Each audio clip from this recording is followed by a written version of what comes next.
জগতে কোনো মানুষ আল্লাহকে আর বলে নাই, বলছেন? আমরাই বলেছি আল্লাহ আকার, তিনি নিরাকার নন। আল্লাহ আকার যে আপনারা প্রকাশ করলেন, জাতির কাছে উপস্থাপন করলেন, যা জগতে হারিয়ে গেছিল, জগৎ থেকে বিলুপ্ত হয়ে পড়েছিল, তিনি তার পুরস্কার দিবেন না? দিবে না? দিবে না?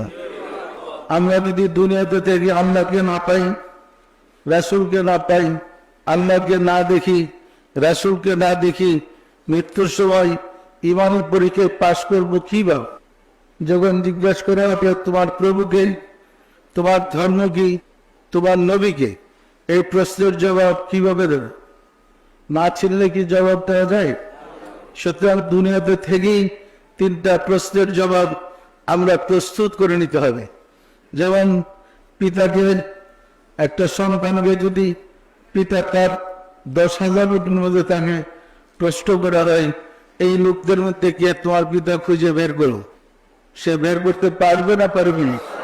যত দেবতা আছে সকল দেবতার মাঝে মহান রব্বুল আলামিন থেকে যদি প্রশ্ন করে কে তোমার প্রভু, খুঁজে বের করো, যে দেখেছে চিনেছে সে গিয়ে বের করবে রব্বি আল্লাহ।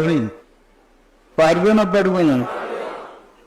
1,24,000 নবী রাসূলদের মাঝে আপনাদের রাসূল থাকলে যদি প্রশ্ন করা হয় কে তোমার রাসূল, তখন যে রাসূলকে দেখেছে, দুনিয়াতে পরিচয় লাভ করতে পেরেছে, সে দেখাই দিবে 1,24,000 মাঝে কে আমাদের রাসূল।